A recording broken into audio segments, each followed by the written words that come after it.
A filmed production of Hamilton was released on Disney Plus on July 3rd, nearly a year and a half ahead of its original theatrical release date. And what a remarkably fresh concept that is, having something released earlier than intended instead of having it be pushed back indefinitely. And no, Hamilton wasn't dumped onto Disney Plus like Artemis Fowl, it was a gift to the people, an altruistic gesture for those who can't afford to see the play on Broadway, and a present to those who miss Broadway in general since it is currently shut down. But you don't have to be a Broadway fan in order to enjoy this musical, because Hamilton is just that good.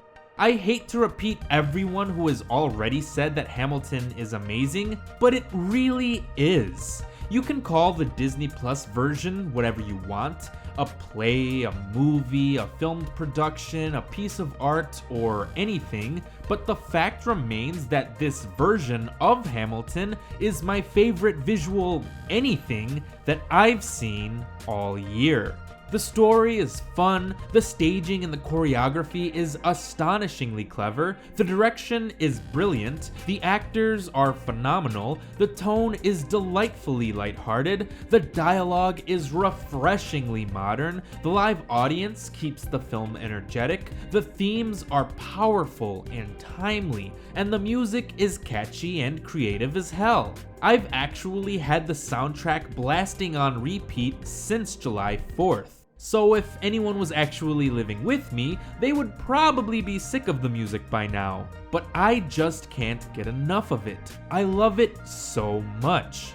I remember history classes being dry and dull, but Hamilton presents us with a history lesson that feels like a joyful breath of fresh air. I can easily see this production being shown to kids in school where they actually enjoy watching it.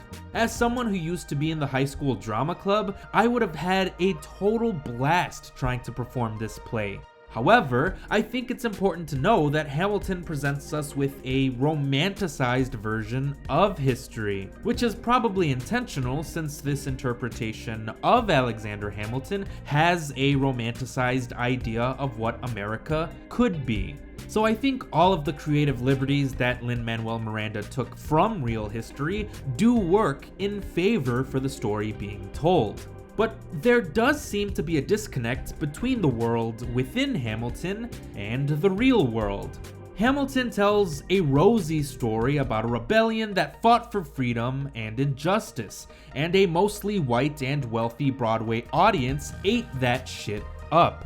But in the real world, people who protested against police brutality and systematic racism while fighting for the rights of Black lives were vilified.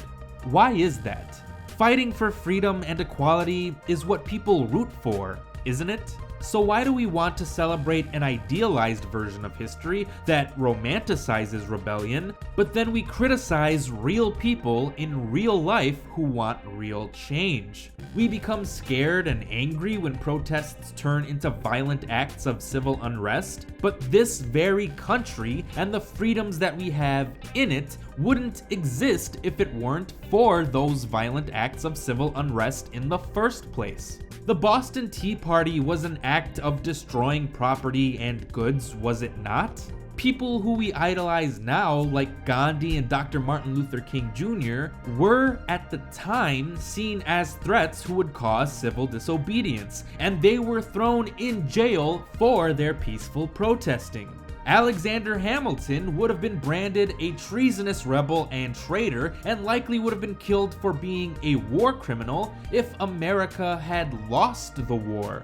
So I guess what I'm trying to say is, history isn't pretty. It's far more complex than we would like to admit, and much more complicated than it is presented in this lighthearted play about the founding of America. Trying to implement real change is incredibly hard and challenging. So I support those who are so tired with the injustice found in the justice system that they feel like the only thing they can do is act violently. Because history will be on the side of the oppressed and those who fought for the freedoms and equalities of others. And I'm sorry for getting political, but this play is literally about politics and fighting for freedom, so yeah, it seemed appropriate to briefly talk about the state of America now.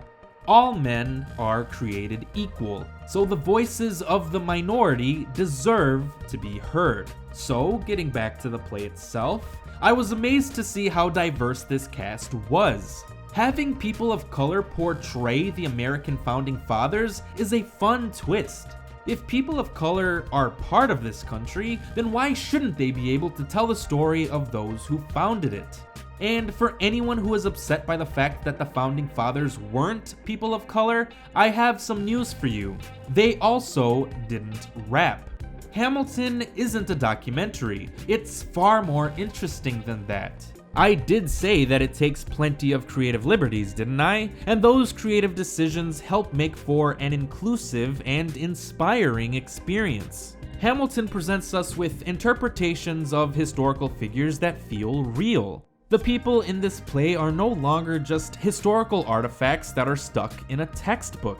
They are now developed characters that are brought to life. They are humanized and modernized, so they feel tangible. So even if pieces of Alexander Hamilton's life are told with rose-tinted glasses that don't reveal the whole truth, that doesn't mean I didn't absolutely enjoy his characterization in this musical adaptation on his life. And I can't believe that the entire concept for this play started with Lin-Manuel Miranda wanting to make a mixtape. This guy must be a genius because he found a way to turn some music into a brilliant play which went on to become a cultural phenomenon, all within a couple of years.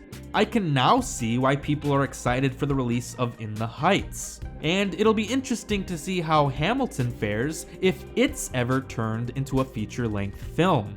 Lin-Manuel Miranda was even wise enough to recognize the fact that he himself is not the best performer or singer. Even though he is charming as the titular main character, the rest of the cast just completely outshine him, which is not necessarily a knock on Miranda himself, but just praise for the cast in general.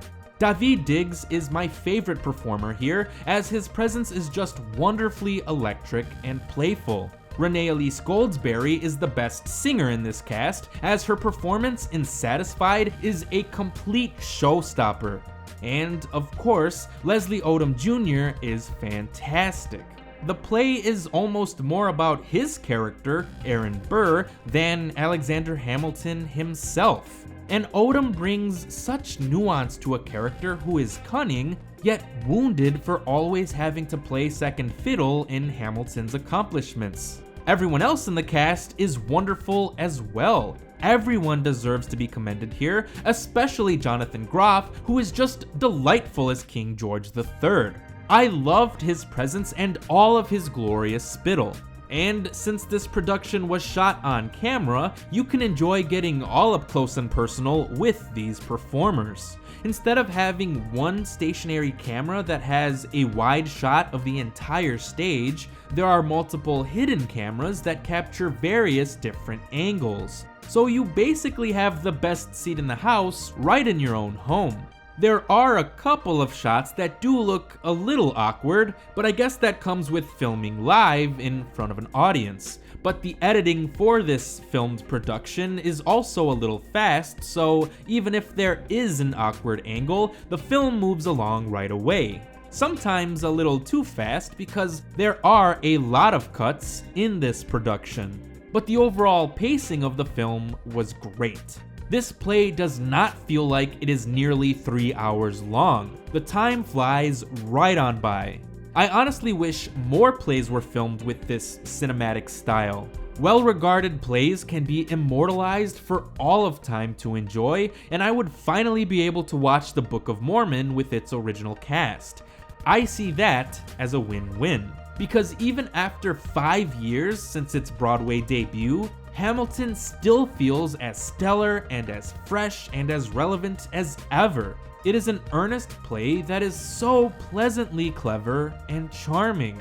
There's a reason why so many people praise it and why it won so many awards. Alexander Hamilton may not have been a perfect person, but the idealized version of him that does exist in this play reminds us of the idealized version of America.